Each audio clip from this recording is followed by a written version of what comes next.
尼采说人生会重演无数次，庞加莱用一条定理差点证明了它。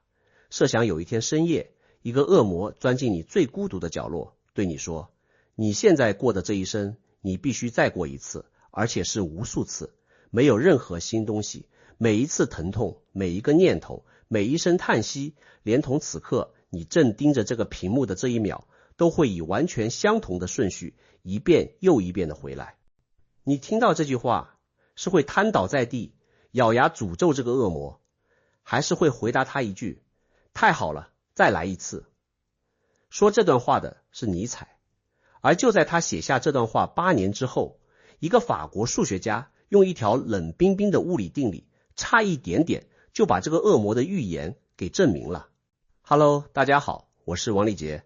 今天我们要聊的这条定理叫庞加莱回归，它的名字听起来很学术，但它问的其实是一个特别古老、特别吓人的问题：这个世界会不会原样重来？我们先把数学家这一边的故事讲清楚。1890年，亨利·庞加莱在研究天体运动的时候，证明了一个结论。这个结论用大白话说出来是这样的：只要一个系统满足2个条件，那么经过足够长的时间，它一定会回到一个跟它最初的状态几乎一模一样的状态。注意，是一定，不是可能。哪2个条件呢？第一，这个系统是封闭的，能量守恒，跑不掉。粒子被关在一个有限的空间里，不会飞到无穷远去。第二，它的演化是不增不减的，物理学家管这叫保体积。你可以先不用管这个术语，你只要记住，这是一个封闭的、有限的、能量不流失的盒子就行了。满足这2个条件，这个盒子里的一切，无论现在排列的多么复杂，多么独特，只要你等得够久，它早晚会回到今天这个样子。我给你打个最简单的比方，你把一副扑克牌洗乱，52张牌排成一个特定的顺序，这个顺序看起来是不是独一无二，再也回不来了？但其实52张牌的排列方式虽然多，却是一个有限的数字。只要你不停地洗下去，洗到天荒地老，那个一开始的顺序理论上一定会再一次出现。不是有可能出现，是数学保证它一定会出现。再换一个画面，你打开一瓶香水，香味慢慢扩散到整个房间。我们的常识告诉我们，这些香水分子散出去了，就再也不可能自己跑回瓶子里。可是庞加莱说，不对，如果这个房间是完全封闭的，那么经过一段极其漫长的时间，这些分子会因为各自乱撞，碰巧又一次全部聚回到瓶口那一小块地方。它一定会发生。你听到这里，心里可能咯噔一下，因为这跟我们从小被教的另一条铁律是直接打架的。那条铁律叫热力学第2定律，说的是熵增，一切都在从有序走向混乱，覆水难收，破镜难圆，时间这支箭只朝一个方向飞，永不回头。可庞加莱这条定理却在说，别急，箭飞出去了，但只要时间够长，它会自己飞回来。这个矛盾在1896年真的引爆了一场学术大战。当时有一个年轻数学家叫策梅洛，他抄起庞加莱这条定理，当成一把刀，直接捅向了热力学第2定律的捍卫者波尔兹曼。策梅洛说，你看，既然封闭系统一定会回到初始状态，那熵就不可能永远增加，它早晚得降回去。所以你那个熵增定律根本不是什么绝对真理。这一刀捅得又准又狠。波尔兹曼怎么回应的？波尔兹曼没有否认庞加莱是对的，他承认系统确实会回归，但他反手就给策梅洛算了一笔账。他说，你说的没错，他会回来，可是你知道他要等多久才回来一次吗？这个等待的时间，物理学家后来给他起了个名字，就叫庞加莱回归时间。而这个时间长到什么程度呢？对于一个房间里的空气分子来说，让它们自己全部聚回墙角一次，需要的时间远远超过我们整个宇宙到现在为止的年龄。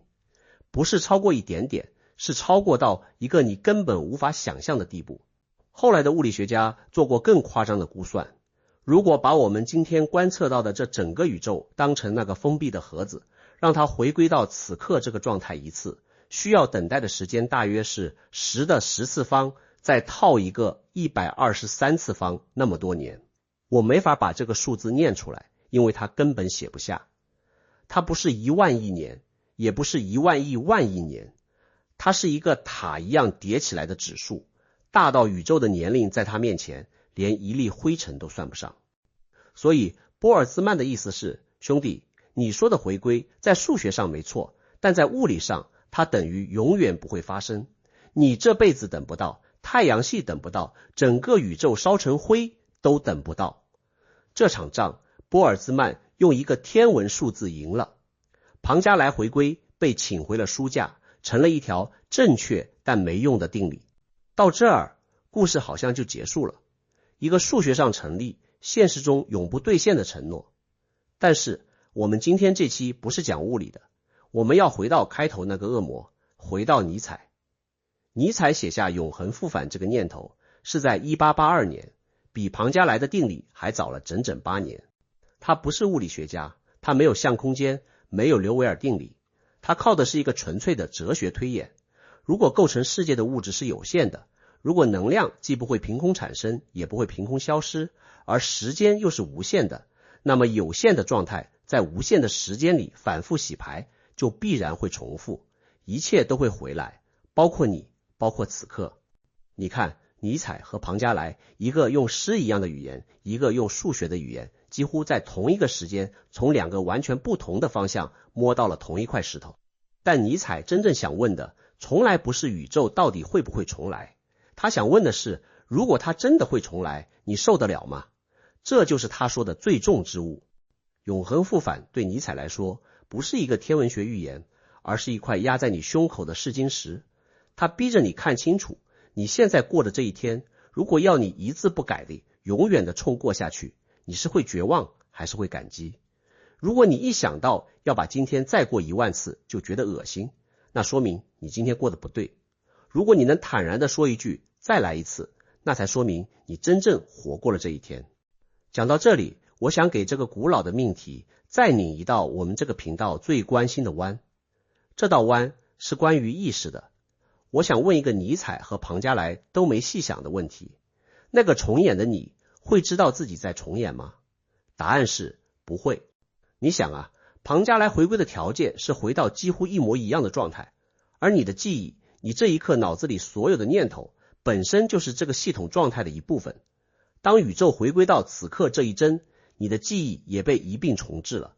重演的那个你脑子里不会多出一条记录，写着这是第2次，这是第10000次。这就推出一个非常奇妙的结论，如果这一生重演无数次，而每一次的你都不知道前面发生过，那么在体验上，无数次和只有一次是完全没有区别的。你永远只能活在你的这一次里。无限次的重演，从你的内部往外看，就是干干净净不多不少的此刻这一遍。而这还不是最让人头晕的地方。顺着波尔兹曼那个天文数字再往下走一步，后来的物理学家想到了一个更吓人的可能，他们管它叫波尔兹曼大脑。他们是这么推的，如果宇宙真的会无限的涨落下去，那么在那个漫长到不可思议的时间尺度里，随机涨落出一整个井然有序的宇宙是极其罕见的。相比之下，随机涨落出一个孤零零的大脑，里面还自带了一整套虚假的记忆和念头，这件事要容易得多，也常见得多。换句话说，在所有会冒出来的有意识的东西里，绝大多数压根儿不是活在真实宇宙里的人，而是一些只存在了一瞬间就又消散掉的凭空冒出来的大脑。他们以为自己有童年，有故事，有刚刚发生的过去，可那些全是涨落的时候一次性塞进来的，从来没真实发生过。这个推论吓人在哪儿？他把矛头指向了你。你现在坐在这里，觉得自己活了几十年，有清清楚楚的回忆，可你凭什么确定你不是那样一个刚刚才涨落出来，自带了全套记忆的大脑？你所谓的过去，会不会只是这1秒钟被打包塞进你脑子里的一段数据？你发现没有，这跟我们刚才说的那个重演的你其实是同一个幽灵。重演的你不知道自己重演过，因为记忆被重置了。波尔兹曼大脑以为自己活过，是因为记忆被伪造了。两边指向的是同一件冷酷的事，记忆根本不能拿来当做你真实活过的证据。我们一直以为我是谁，我从哪儿来，靠的是记忆撑着。可记忆原来是这世上最不牢靠的一根柱子。所以你看，绕了这么大一圈，从庞加莱的定理到波尔兹曼的天文数字，再到尼采的恶魔，最后我们落回到的居然还是那2个字：当下。宇宙会不会重来？那个10的100多次方年的回归时间到底跑不跑得完？其实跟你一点关系都没有，因为你能抓住的、能经历的、能改变的，永远只有眼前这一针。那么在这一针里，你到底能改变什么？熟悉我们频道的朋友都知道，我特别喜欢用2个类比来理解修行。